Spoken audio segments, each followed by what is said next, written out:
Welcome to our channel. Be a teacher. We prepare you for all teaching exams. Hello everyone, आप सभी का स्वागत है हमारे चैनल बी अ टीचर में। तो हम यहाँ पे सारे एग्जाम्स की तैयारी करवाएंगे। आज हम बात करेंगे पियाजे's थ्योरी ऑफ कॉग्निटिव डेवलपमेंट, यानी कि पियाजे का संज्ञानात्मक विकास सिद्धांत, उसके बारे में बात करेंगे। उसका सिर्फ इंट्रोडक्शन पार्ट करेंगे। ये पियाजे की थ्योरी बहुत ही वास्ट है, तो इसके बारे में बहुत डिटेल में जो है वो आगे आने वाली वीडियोज में जानेंगे। मैं आपको बता दूं दोस्तों, ये जो पियाजे की थ्योरी है बहुत ही इंपॉर्टेंट है। इससे काफ़ी सारे क्वेश्चंस आते हैं केवीएस, सीटेट, DSSB एग्जाम्स में घुमा फिरा के इस थ्योरी में से काफ़ी सारे क्वेश्चंस पूछे जाते हैं। अबाउट पियाजे, तो अब हम जब पियाजे की थ्योरी के बारे में बात कर रहे हैं तो पियाजे के बारे में भी कुछ बातें जान लेनी चाहिए। His full name is Jean William Fritz पियाजे। उनका पूरा नाम क्या है? जीन विलियम फ्रिट्ज पियाजे। हम उन्हें पियाजे या फिर जीन पियाजे के नाम से जानते हैं, पर उनका जो पूरा नाम है वो है जीन विलियम फ्रिट्ज पियाजे। Born in Switzerland on 9 August 1896। इनका जन्म जो था वो स्विट्जरलैंड में 9 अगस्त 1896 में हुआ था। And died in Geneva on 16 सितंबर 1980। जो मृत्यु थी वो 16 सितंबर 1980 में जेनेवा में हुई थी। स्विस साइकोलॉजिस्ट, ये कहाँ के मनोवैज्ञानिक थे? ये थे स्विस, यानी अभी आपको बताया था मैंने, ये स्विट्जरलैंड में इनका जन्म हुआ था, तो ये थे Swiss psychologist. His general theoretical framework is also known as genetic epistemology। जो इनका जनरल theoretical framework है, यानी कि जो इनके cognitive development की जो थ्योरी है और जो इनके व्यूज हैं उनको मिलाकर जेनेटिक एपिस्टेमोलॉजी का नाम भी दिया गया है। इसको क्यों कहा गया है जेनेटिक एपिस्टेमोलॉजी? चलिए जानते हैं। जेनेटिक मतलब होता है हेरिडिटी, और यहाँ पे हम इसको डेवलपमेंट की तरह भी देख सकते हैं। एपिस्टेमोलॉजी होती है थ्योरी ऑफ नॉलेज। तो जो पियाजे थे वो बेसिकली जो प्राइमरी उनका जो इंटरेस्ट था वो था ये जानने में कि ह्यूमन बीइंग्स के अंदर जो है वो नॉलेज कैसे डेवलप होती है। तो इसीलिए उनके काम को जेनेटिक एपिस्टेमोलॉजी के नाम से भी जाना जाता है। About theory of cognitive development, चलिए अब थोड़ी बहुत बेसिक चीजें इस थ्योरी के बारे में जान लेते हैं। पब्लिश्ड इन 1936, ये कब पब्लिश हुई थी? 1936 में। Based on his own 3 children. जो पियाजे थे उन्होंने अपने ही 3 बच्चों पर ऑब्जर्वेशन की थी और तब उन्होंने ये कॉग्निटिव डेवलपमेंट की जो थ्योरी है उन्होंने अपने 3 बच्चों पे ऑब्जर्वेशन करने के बाद दी थी। It is called developmental stage theory. इसको विकासी अवस्था सिद्धांत भी कहते हैं। क्यों कहते हैं इसको डेवलपमेंटल स्टेज थ्योरी? क्योंकि पियाजे ने कितनी स्टेजेस दी हैं? 4 स्टेजेस दी हैं, और उनके हिसाब से ये जो स्टेजेस हैं ये एक के बाद एक आती है, यानी कि पहले सेंसरी मोटर आएगी, फिर प्री ऑपरेशनल आएगी, फिर कॉन्क्रीट आएगी, यानी कि इसमें आप कुछ चेंज नहीं कर सकते हो, ये एक के बाद एक आती हैं।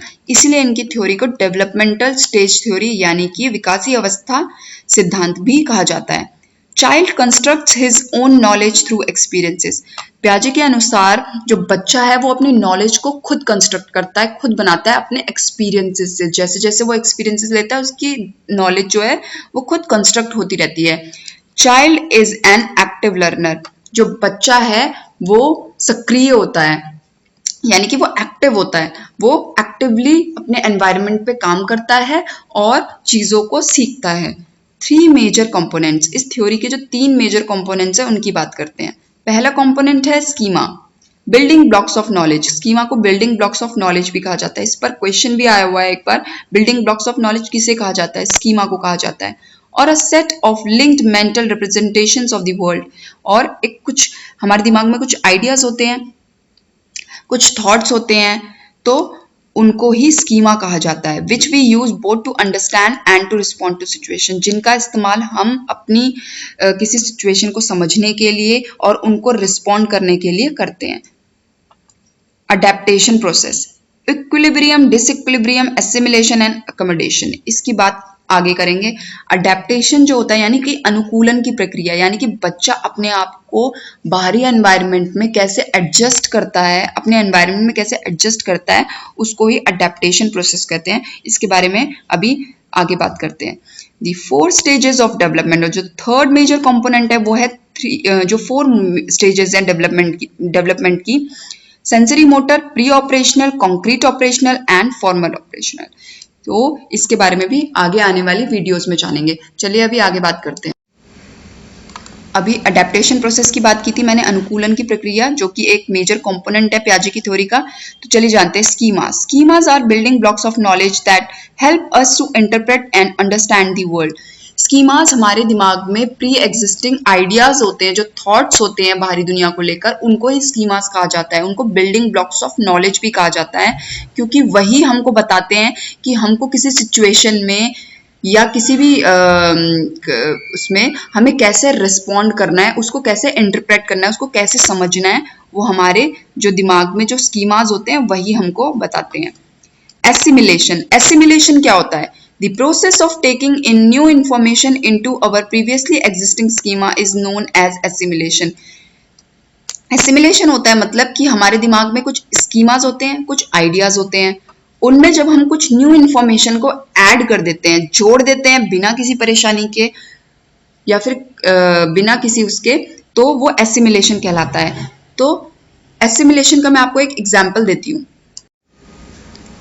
जैसे कि बच्चे ने एक बार डॉग को देखा, उसको अब दिमाग में एक स्कीमा बिल्ड हो गया कि 4 पैरों वाला जानवर डॉग होता है। अब अगली बार बच्चे ने बिल्ली को देखा, बिल्ली को देखकर भी बच्चा क्या चिल्लाया? डॉग।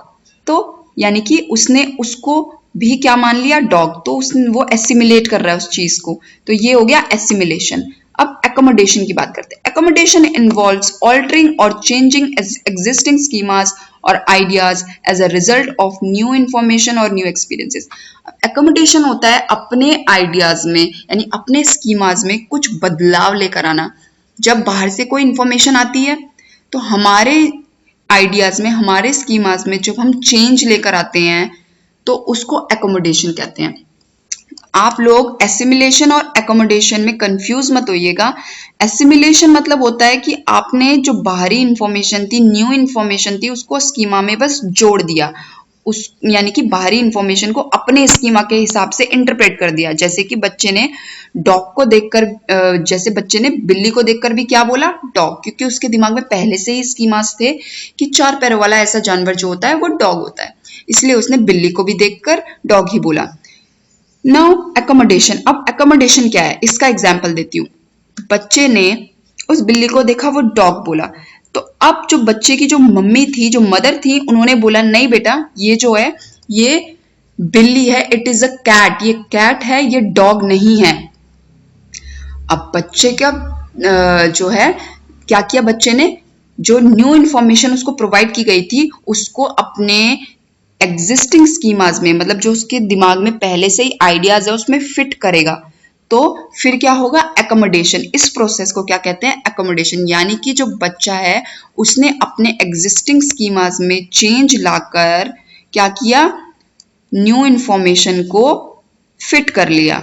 और इस एकोमोडेशन की स्थिति में क्या होते हैं? न्यू स्कीमाज आर बिल्ट, नए स्कीमाज बनते हैं, क्योंकि बच्चा क्या कर रहा है? नई इंफॉर्मेशन अपने आइडियाज में जोड़ रहा है, तो new schemas are built. Equilibrium. Equilibrium क्या होता है? It occurs when a person's background knowledge allows him or her to deal with most new information through assimilation.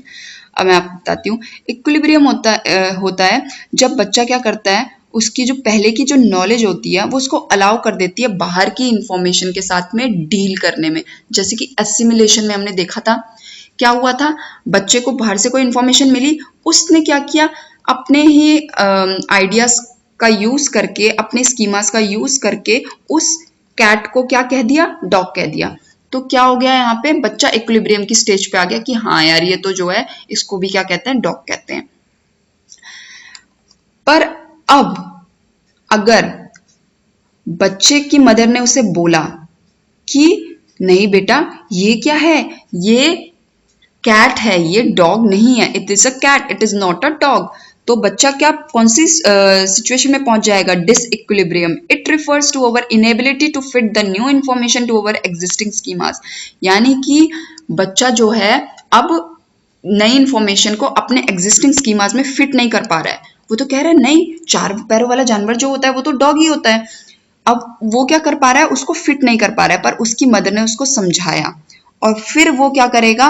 Cat और डॉग के बीच में डिफरेंसेस देखेगा और फिर अपने न्यू स्कीमास को बिल्ड करेगा और उस न्यू इन्फॉर्मेशन को अपने दिमाग में कहीं एडजस्ट कर लेगा और नए स्कीमास बन जाएंगे।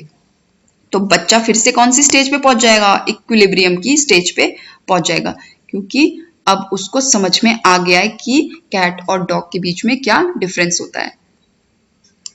एक बार इसको मैं आपको इस तरीके से समझाती हूँ। ये सब लिंक्ड है। बच्चे के दिमाग में पहले से एग्जिस्टिंग स्कीमास थे कि 4 पैरों वाला जानवर जो है वो डॉग होता है। उसने कैट को देखा, उसने उसको डॉग बोला, यानी कि उसने एसिमिलेट किया। उसने अपनी जो एग्जिस्टिंग स्कीमास थे उसके हिसाब से उस कैट को भी डॉग कह दिया, तो ये एसिमिलेशन हो गया। अब उसकी मदर ने कहा, क्या बोलते हैं कि नहीं बेटा, ये जो है ये कैट है, ये डॉग नहीं है। तो बच्चे ने क्या किया, अब उसके दिमाग में डिसइक्विलिब्रियम, मतलब वो नई इंफॉर्मेशन को अपने एग्जिस्टिंग स्कीमास के हिसाब से फिट नहीं कर पा रहा है। तो अब उसके वो कौन सी स्टेज पे पहुंच गया? डिसइक्विलिब्रियम की स्टेज पे पहुंच गया। अब उसकी मदर उसे समझाएंगी कि कैट, ये क्यों कैट है और ये क्यों डॉग है, उसके बीच में डिफरेंसेस उसको बताएंगी। तो बच्चा क्या करेगा, नई इंफॉर्मेशन को धीरे धीरे अपने स्कीमाज में एडजस्ट करने लगेगा और वो उस इंफॉर्मेशन को फिर से अपने दिमाग में फिट कर लेगा और नए स्कीमास बन जाएंगे। वो एकोमोडेट कर लेगा उस इंफॉर्मेशन को अपने एग्जिस्टिंग स्कीमास में, उसको चेंज ले आएगा अपने एग्जिस्टिंग स्कीमास में, तो वो एकोमोडेट कर लेगा और फिर से कौन सी सिचुएशन में पहुंच जाएगा? इक्विलिब्रियम की। मतलब अब वो फिर से जो बाहरी इंफॉर्मेशन है उसको अपने दिमाग में एडजस्ट कर पा रहा है, उसको फिट कर पा रहा है अपने एग्जिस्टिंग स्कीमास में। तो ये था अडेप्टेशन प्रोसेस। अब 4 स्टेजेस ऑफ कॉग्निटिव डेवलपमेंट, वो जो 4 अवस्थाएं हैं, संज्ञानात्मक विकास की अवस्थाएं हैं जो 4, उनके बारे में उनके नाम जान लेते हैं। पहली है sensory motor stage, birth to 2 years, जो कि 0 to 2 ईयर्स, यानी कि बच्चे के जन्म से लेकर 2 साल तक का जो बच्चा होता है वो सेंसरी मोटर स्टेज में होता है। Pre operational stage 2 years to 7 years, जो 2 से 7 साल का बच्चा है वो प्री ऑपरेशनल स्टेज में आता है।